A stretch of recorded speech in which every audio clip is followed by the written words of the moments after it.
സമയം രാത്രി 1 മണി. ആദർശിനെയും ജനറേറ്റർ റൂമിലെ പയ്യനെയും അടിച്ച് പരുവാക്കി ഒരിടത്ത് കെട്ടിയിട്ടിരിക്കുകയാണ് നമ്മുടെ ലക്ഷ്യം കൗതമം. ഇടി താങ്ങാൻ വയ്യാതെ ആ പയ്യൻ തൻ്റെ കുറ്റം സമ്മതിച്ചു. അന്ന് സ്റ്റോർ റൂമിൽ കയറിയത് ആദർശ് തന്നെയാണെന്നും അന്ന് സഹായിച്ചത് താനും വേദികയും കൂടിയാണെന്നും അവൻ സമ്മതിച്ചു. അതിനേക്കാൾ കൂടുതൽ ഒന്നും തനിക്ക് അറിയില്ലെന്നും വേദികയും ആദർശും പല സ്ഥലങ്ങളിലും ഒരുമിച്ച് മീറ്റ് ചെയ്യുന്നത് കണ്ടിട്ടുണ്ടെന്നും അവൻ സമ്മതിച്ചു. പക്ഷേ ഇതുവരെയായിട്ടും ആദർശ് വാ തുറന്നിട്ടില്ല എന്നത് ലക്ഷ്മിയെ ദേഷ്യം പിടിപ്പിച്ചു. ഇത്രയും നേരം ലക്ഷ്യം കൈവച്ചിട്ടില്ലായിരുന്നു. സഹിക്കിട്ട് ലക്ഷ്യം മുഷ്ടി ചുരുട്ടി പിടിച്ചു അവൻ്റെ മോന്തക്കിട്ട് പൊട്ടിച്ചതും തത്ത പറയുന്നത് പോലെ അവൻ കുറ്റം സമ്മതിച്ചു. മേഘയാണ് ഇരുവരെയും ഇങ്ങോട്ട് കയച്ചത് എന്നറിഞ്ഞതും ഇനിയും മേഘയെ വെറുതെ വിട്ടാൽ ശരിയാവില്ല എന്ന് ലക്ഷ്യെ തോന്നി. അവൾക്കുള്ള പണി എങ്ങനെയാണ് കൊടുക്കേണ്ടത് എന്നത് ലക്ഷ്യന് നല്ല ബോധമുണ്ടായിരുന്നു. അങ്ങനെ കാര്യമായ ഇടിയും താക്കീതും നൽകി അവസാനം ഇരുവരെയും പറഞ്ഞു വിട്ടു. ശിവാനി പിറ്റേന്ന് രാവിലെ എഴുന്നേൽക്കുമ്പോൾ കാണുന്നത് തന്നെ ചുറ്റിപ്പിടിച്ചിരിക്കുന്ന ലക്ഷ്യൻ്റെ കൈകളാണ്. അവനെ കണ്ട സന്തോഷത്തിൽ അവൾ ഇറുകെ പുണർന്നു. അവൻ്റെ മുഖത്ത് നോക്കാൻ നേരാണ് അവൻ കണ്ണു തുറന്ന് അവളെ പ്രണയത്തോടെ നോക്കുന്നത്. ശിവാനി, എന്നെ ഒരുപാട് മിസ് ചെയ്തോ? അവളുടെ കണ്ണിലേക്ക് നോക്കിയായിരുന്നു ആ ചോദ്യം. അവളൊന്ന് മൂളി. എത്രത്തോളം? ഒരുപാട്. ഒരുപാടെന്ന് പറഞ്ഞാൽ? ലക്ഷ്യ വീണ്ടും ചോദിച്ചു. ഒരുപാടെന്ന് പറഞ്ഞാൽ ഒരുപാട്. ഒന്ന് പറയാ എൻ്റെ ശിവാനിക്കുട്ടിയെ, നിന്റെ വായിൽ നിന്നും കേൾക്കുന്ന ഫീൽ അത് വേറെ തന്നെയാണ്. പറയട്ടെ. വെറുത്ത് വെറുപ്പിനവസാനം ഞാൻ ഈ കള്ളക്കണ്ണിനെ സ്നേഹിച്ചില്ലേ, അതുപോലെ ഇപ്പോൾ ഇയാളെ ഒരു നിമിഷം പോലെ എനിക്ക് പിരിഞ്ഞിരിക്കാൻ പറ്റില്ല എന്നായിരിക്കുക. ആണോ? അത്രയ്ക്ക് ഇഷ്ടം തന്നെ? എൻ്റെ പ്രാണനേക്കാളേറെ. എന്നെ ഇനി ഒറ്റക്കാക്കി പോവല്ലേ എന്നും പറഞ്ഞു അവൻ്റെ നെഞ്ചിൽ ചുണ്ടമർത്തി. ഇല്ല, പോവില്ല. പിന്നെ എൻ്റെ വാവ എന്ത് പറയുന്നു, ആൾ സേഫായിരിക്കുന്നോ എന്നും പറഞ്ഞ് അവളുടെ വയറിലൊന്ന് തൊട്ടു നോക്കി. ഒന്ന് പോയ കണ്ണേട്ട, കുറുമ്പ് കൂടുന്നുണ്ട് കേട്ടോ. എനിക്കറിയില്ല കേട്ടോ ഇനി എന്തൊക്കെയാണ് നടക്കുകയെന്ന്. ഇത് കള്ളാണെന്നറിഞ്ഞ് അച്ഛനൊക്കെ എന്നെ അവസാനം കുറ്റപ്പെടുത്തുക. ശിവാനി ഇങ്ങനെ നെഗറ്റീവ് അടിക്കാതെ. നിന്റെ വയറ്റിൽ നമ്മുടെ വാവുണ്ടെന്ന് വിശ്വസിക്കാനാണ് എനിക്കിഷ്ടം. എന്തോ ഇന്നലെ അച്ഛൻ്റെയും അമ്മയുടെയും സ്നേഹം കണ്ടപ്പോൾ അങ്ങനെ തോന്നിപ്പോയി. എൻ്റെ ആഗ്രഹം പോലെ തന്നെ ഒരു സുന്ദരി വാവ അതെ ഇവിടെ വരാൻ ഒരുങ്ങി നിൽക്കുക എന്നും പറഞ്ഞ് അവൾ ഒന്നുകൂടി ഇറകെ പുണർന്നു. അന്നേരം ശിവാനിയും പ്രാർത്ഥിക്കുമായിരുന്നു ഒരു കുഞ്ഞിനെ എത്രയും പെട്ടെന്ന് തരണേന്ന്. നിശ്ചയത്തിനുള്ള ഒരുക്കൊക്കെ തുടങ്ങിക്കഴിഞ്ഞു. എല്ലാവരും ഭയങ്കര സന്തോഷത്തിലാണ്. മാളുവിന് ഒരു കുറവും വരരുത് എന്ന് എല്ലാവർക്കും നിർബന്ധമായിരുന്നു. അതിനാൽ എല്ലാവരും കൂടി അവളെ ശരിക്കും ഹാപ്പിയാക്കാൻ ശ്രദ്ധിച്ചിരുന്നു. ബ്യൂട്ടി പാർലറിലൊന്നും പോയി ഓരോന്ന് കാട്ടിക്കൂട്ടാതെ പ്രകൃതിദത്തമായി സൗന്ദര്യം വർദ്ധിപ്പിച്ചാൽ മതിയെന്ന് മുത്തശ്ശിയുടെ ഓർഡർ വന്നുവെങ്കിലും മാളവും അവന്തികയും അച്ഛനും കൂടി ലക്ഷ്യനെ സോപ്പിടുകയാണ്. ടൗണിൽ നല്ലൊരു ബ്യൂട്ടി പാർലറിൽ ചെന്ന് facial, bleaching, manicure, pedicure, hair spa treatment ഇതൊക്കെ ചെയ്ത് ഒന്ന് സുന്ദരിയായി വരാനായിരുന്നു എല്ലാത്തിൻ്റെയും ആഗ്രഹം. കേട്ട ഉടനെ ലക്ഷ്നോ പറഞ്ഞതും അവസാനം കാര്യം സാധിക്കാൻ എല്ലാവരും കൂടി ശിവാനിയെ ഉന്തിത്തള്ളി വിട്ടിരിക്കുവാണ്. 1-2 ഉമ്മയൊക്കെ അങ്ങ് കൊടുത്തു എൻ്റെ ഏട്ടത്തി. അതിൽ അച്ചുവേട്ടൻ ഉറപ്പായും വീഴും. അവന്തിക ടിപ്സൊക്കെയും പറഞ്ഞു കൊടുത്തു വിട്ടതാണ്. മുറി ചെന്ന ശിവാനി ലക്ഷ്മിയെ പിന്നിലൂടെ ചെന്ന് ഇറുകെ പുണർന്നു. കണ്ണേട്ട, ഐ ലവ് യു എന്നും പറഞ്ഞ് അവൻ്റെ പുറം മേനിയിൽ ചുണ്ടമർത്തി. ശേഷം അവൻ്റെ കാലിന് മുകളിൽ കയറി നിന്ന് കഴുത്തിലൂടെ കയറ്റി പിടിച്ച് കണ്ണിലേക്ക് നോക്കി മൂക്കിൽ മൂക്കുകൊണ്ട് രസി. ഇതൊക്കെ കണ്ട് ലക്ഷ്യ ആകെ ഞെട്ടി പണ്ടാരടങ്ങിയിരിക്കുവാണ്. ലക്ഷ്യ വിചാരിക്കുവാണ്, ഇതെന്താ ഈ നേരമില്ലാത്ത നേരത്തൊരു ഐ ലവ് യുവും റൊമാൻസൊക്കെയും? ഇങ്ങനെയൊന്നും പതിവില്ലല്ലോ. പെണ്ണാണ് വർക്കം, സൂക്ഷിക്കണം. കാര്യം സാധിക്കാൻ എന്ത് വേണേലും ചെയ്യും. മമ്മൂക്ക പറഞ്ഞതുപോലെ ഇവരാരും കാണാത്തത് കാണും. ശപിച്ചുകൊണ്ട് കൊഞ്ചും, ചിരിച്ചുകൊണ്ട് കരയും, മോഹിച്ചുകൊണ്ട് വെറുക്കും. ഇതിപ്പോൾ റൊമാൻസിച്ചുകൊണ്ട് എന്താണാവോ ഉദ്ദേശിക്കുന്നത്? ലക്ഷ്യ വിചാരിക്കുവാണ്. കണ്ണേട്ടാ, ഇങ്ങോട്ട് നോക്ക്, എന്തായി ആലോചിക്കുന്നത്? അല്ല, എന്തായിപ്പോൾ ഒരു കെട്ടിപ്പിടുത്തൊക്കെയും? എന്തേലും കാര്യം സാധിക്കാനുണ്ടോ? അപ്പോൾ എന്നെക്കുറിച്ച് അങ്ങനെയാ കരുതിയത്? ഞാൻ പോന്നു. ശിവാനി അവരിൽ നിന്നും അകന്നു മാറിക്കൊണ്ട് പറഞ്ഞു. അയ്യോ പിണങ്ങല്ലേ എന്നും പറഞ്ഞ് അവൻ അരയിലൂടെ കൈയിട്ട് ചേർത്ത് പിടിച്ചു. അല്ല, ഇല്ലെങ്കിൽ അങ്ങോട്ട് വന്ന് ഇറന്ന് ചോദിച്ചാൽ പോലും ഒരു ഉമ്മ തരാത്ത നീ വന്ന് ഉമ്മയൊക്കെ വെച്ചപ്പോൾ ഞാൻ ആകെ വണ്ടറടിച്ചു പോയി.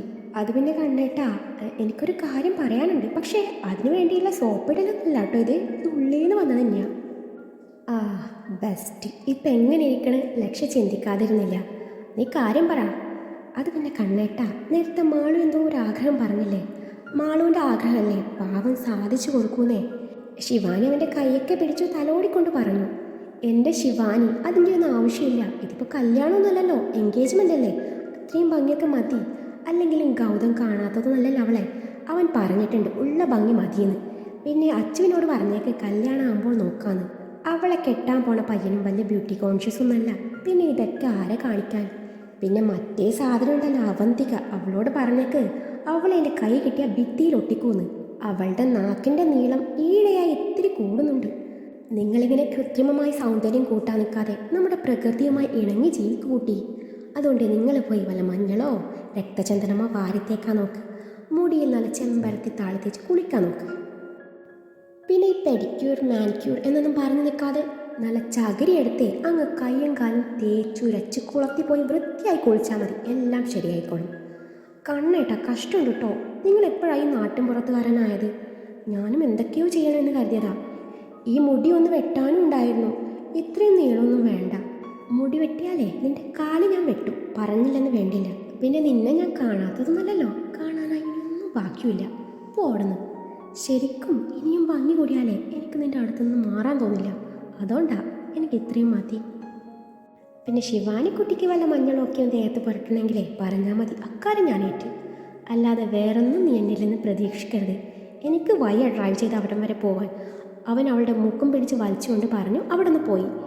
ഇനി പറഞ്ഞിട്ട് കാര്യമില്ലെന്ന് കരുതി ശിവാനി ആശ്രമം ഉപേക്ഷിച്ചു. പിറ്റേന്ന് രാവിലെ അമ്മ വിളിച്ച് പറയുന്നത് കേട്ടിട്ടാണ് ശിവാനി മഹാദേവന് കുടിക്കാനുള്ള വെള്ളവുമായി അങ്ങോട്ട് ചെല്ലുന്നത്. അന്നേരം അയാൾ തൻ്റെ വെളുത്ത മുടിയൊക്കെ കഷ്ടപ്പെട്ട് കറുപ്പിക്കുകയായിരുന്നു. കണ്ടോ മോളെ, ഇങ്ങനെ വയസ്സാം കാലത്ത് ചുള്ളനാവാനുള്ള പുറപ്പാടാ. കുറച്ച് കഴിഞ്ഞാലേ അപ്പൂപ്പനാവും കേട്ടോ, അത് മറക്കണ്ട. അത് കേട്ടതും ശിവാനിക്ക് എന്തോ പോലെ തോന്നിയെങ്കിലും അവൾ ചിരിക്കാൻ ശ്രമിച്ചു. അമ്മ, അച്ഛനെ കണ്ടാലേ അത്ര പ്രായം തോന്നിയൊന്നുമില്ല.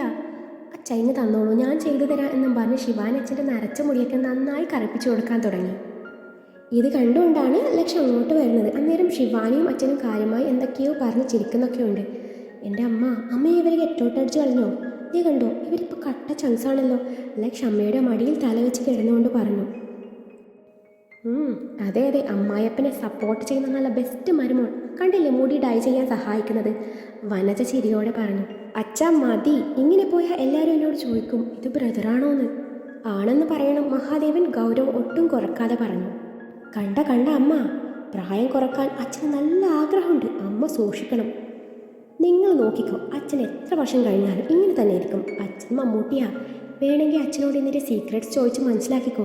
ശിവാനി പറയുന്നത് കേട്ടതും മഹാദേവൻ ശിവാനി എന്ന് നോക്കി. മോളെ അത്രയ്ക്കും വേണോ? ഞാൻ കാര്യം പറഞ്ഞത് അച്ഛാ. അച്ഛനെ കണ്ടാലേ കണ്ണേട്ടൻ്റെ അച്ഛനാണെന്ന് പറയില്ല. ശരിക്കും? പിന്നല്ല അച്ഛാ, മരുമോള് പതപ്പിക്കാൻ മിടുക്കിയ, വിശ്വസിക്കരുത്. ശിവാനിയെ നോക്കിക്കൊണ്ട് പറഞ്ഞു. അച്ഛാ, ഇത് അസൂയ, ഞാനുള്ളത് പറഞ്ഞതാ എന്നും പറഞ്ഞ് ലക്ഷ്മിയെ നോക്കി മുഖം കോട്ടി. അന്നേരം അവളെ നോക്കി സൈറ്റടിച്ച് കാണിച്ചതും ശിവാനി കാറ്റഴിച്ച ബലൂൺ പോലെയായി. അന്നേരം മഹാദേവൻ വനജയെ നോക്കി എന്തോ ചോദിക്കുന്ന പോലെ ആക്ഷൻ കാണിച്ചതും വനജ ഇരുവരും കേൾക്കാൻ പാകത്തി പറഞ്ഞു. ഞങ്ങൾ മറ്റന്നാളത്തെ ഫംഗ്ഷൻ കഴിഞ്ഞ് തിരിച്ചു പോവും. നിങ്ങൾ എപ്പോഴാണ് പോവുക? തീരുമാനിച്ചിട്ടില്ല അമ്മ. ഞാൻ വിചാരിക്കണോ ഇനിയിപ്പോൾ 1 മാസത്തിനകം കല്യാണം കാണും. കൂടെ പോവാനും വരാനും വലിയ പാടാ. അതുകൊണ്ട് എല്ലാം കഴിഞ്ഞ് പോവാലോ എന്ന് കരുതി.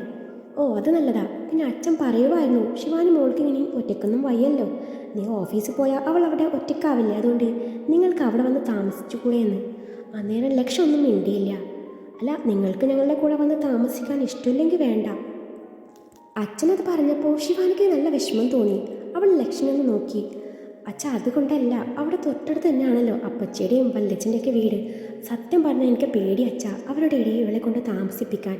കണ്ണു തെറ്റിയാൽ അവർ കൊല്ലാൻ പോലും മടിക്കില്ല. അല്ലാതെ എനിക്ക് ആഗ്രഹമില്ലാഞ്ഞിട്ടല്ല. എനിക്ക് മനസ്സിലാവും. പക്ഷെ കുഞ്ഞ് വരാൻ പോകുന്നു എന്നറിഞ്ഞപ്പോൾ തൊട്ട് എൻ്റെ മനസ്സിൽ നിറയെ നഷ്ടപ്പെട്ടു പോയ ഞങ്ങളുടെ കുഞ്ഞ് മാത്രമായിരുന്നു. സ്നേഹിച്ച് കൊതി തീരാതെ ദൈവം തട്ടിയെടുത്തില്ലേ? ആ കുഞ്ഞിന് കൊടുക്കാൻ പറ്റാതെ പോയ സ്നേഹം മുഴുവനും നിങ്ങളുടെ കുഞ്ഞിന് കൊടുക്കണമെന്ന് തോന്നി. മഹാദേവൻ്റെ വാക്കുകൾ അന്നേരം ഇടറി തുടങ്ങിയിരുന്നു. അത് കേട്ടതും ലക്ഷ്മിൻ്റെ മുഖം മങ്ങി തുടങ്ങി. ഒന്നും പറയാതെ അവൻ അവിടെ നിന്ന് പോയതും ശിവാനി ഒന്നും മനസ്സിലാവാതെ അവിടെ നിന്ന് പോയിരുന്നു. മുറിയിലെത്തിയ ലക്ഷ്മി തൻ്റെ ഫോണിലുള്ള 2 വയസ്സ് പ്രായമുള്ള പെൺകുട്ടിയുടെ ഫോട്ടോയിലേക്കൊന്ന് നോക്കിയതും അവൻ്റെ കണ്ണ് ചെറുതായെന്ന് നിറഞ്ഞു. ആരുടെയോ കാലച്ചു കേട്ടതും ലക്ഷ്മി പെട്ടെന്ന് ബാക്ക് ബട്ടൺ പ്രസ് ചെയ്ത് ഫോൺ പോക്കറ്റിലിട്ട് ശിവാനിയെ നോക്കി ചിരിക്കാൻ ശ്രമിച്ചു. അവൻ്റെ ഉള്ളിൽ എന്തോ ഒന്ന് കലങ്ങി മറയുന്നുണ്ടെന്ന് അവൾക്ക് അറിയാമായിരുന്നു. എന്നിരുന്നാലും അന്നേരം അവളൊന്നും ചോദിച്ചില്ല. ശിവാനി പ്ലീസ്, ഞാനൊന്ന് നിൻ്റെ മടിയിൽ ഇത്തിരി നേരം കിടന്നോട്ടെ. അവളോടത് പറഞ്ഞതും ആദ്യമായിട്ടായിരുന്നു അവൾ അവൻ്റെ അതുപോലുള്ളൊരു മുഖഭാവം കാണുന്നത്. ശിവാനിയുടെ മടിയിൽ തലവെച്ച് കണ്ണടച്ച് കിടക്കുമ്പോൾ ലക്ഷ്മിൻ്റെ മനസ്സ് നിറയെ പഴയ ഓർമ്മകൾ മാത്രമായിരുന്നു. അങ്ങനെ ഇന്നാണ് മാളുവിൻ്റെയും ഗൗതമിൻ്റെയും വിവാഹ നിശ്ചയം. തൊട്ടടുത്തുള്ള കൺവെൻഷൻ ഹാളിൽ വെച്ചാണ് ഫംഗ്ഷൻ നടക്കുന്നത്. ഒരു മാസത്തിന് ശേഷം അശ്വതിയുടെ വിവാഹത്തിൻ്റെ കൂടെ ഇരുവരുടെയും വിവാഹം നടത്താൻ തീരുമാനിച്ചു. നിശ്ചയം കഴിഞ്ഞതോടെ ലക്ഷ്യൻ്റെ അച്ഛനും അമ്മയും ഗൗതവും ഒക്കെ തിരിച്ചുപോയി. ലക്ഷ്യം ശിവാനിയും തിരിച്ചു പോയില്ലായിരുന്നു. ശിവാനിയെ സ്നേഹിച്ചും പ്രണയിച്ചും കുസൃതി കാട്ടിയും കുഞ്ഞു കുഞ്ഞു പിഴക്കങ്ങൾ കാട്ടിയും അവളിൽ അലിഞ്ഞു ചേർന്നും ലക്ഷ് അവിടെയുള്ള ഓരോ നിമിഷങ്ങളും മനോഹരമാക്കിക്കൊണ്ടിരുന്നു. ദിവസങ്ങൾ കൊഴിഞ്ഞു പോയിക്കൊണ്ടിരുന്നു. വിവാഹം അടുത്തെത്തി.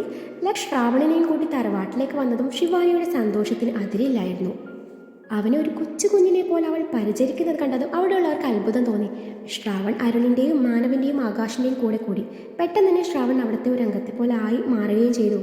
മെഹന്തിയും ഹൽദിയും അടിപൊളിയായി കഴിഞ്ഞു. ഇനി നടക്കാൻ പോകുന്നത് രംഗോളി ചടങ്ങാണ്. അതിനുവേണ്ടി പെൺപിള്ളേർ വൈറ്റ് ലഹങ്കയും കളർഫുൾ ആയിട്ടുള്ള ദുപ്പട്ടയാണ് തിരഞ്ഞെടുത്തത്. സ്റ്റൈലിഷ് ആയിട്ടുള്ള വൈറ്റ് കുർത്തിയാണ് പുരുഷന്മാരുടെ ഔട്ട്ഫിറ്റ്. ഫോട്ടോസും വീഡിയോസും ഒക്കെ എടുത്തു കഴിഞ്ഞതും പിള്ളേരെല്ലാം കൂടി കച്ചറ പരിപാടി തുടങ്ങി. പരസ്പരം മുഖത്തും വസ്ത്രങ്ങളിലും പല നിറത്തിലുള്ള വർണ്ണങ്ങൾ വാരിത്തേച്ചും എല്ലാവരും രംഗോളി വൻ ആഘോഷമാക്കി മാറ്റി. ഗർഭിണി എന്നുള്ള പരിഗണന വെച്ചുകൊണ്ട് ശിവാനി അവരുടെ കൂടെ ആടാനും പാടാനും ചാടാനും ഒന്നും അവിടുത്തെ മുതിർന്ന അംഗങ്ങൾ വിട്ടിരുന്നില്ല. വനജയുടെ അരികിലിരുന്ന് എല്ലാം ചെറുചെറിയാലെ നോക്കിക്കാണുന്ന ശിവാനിയെ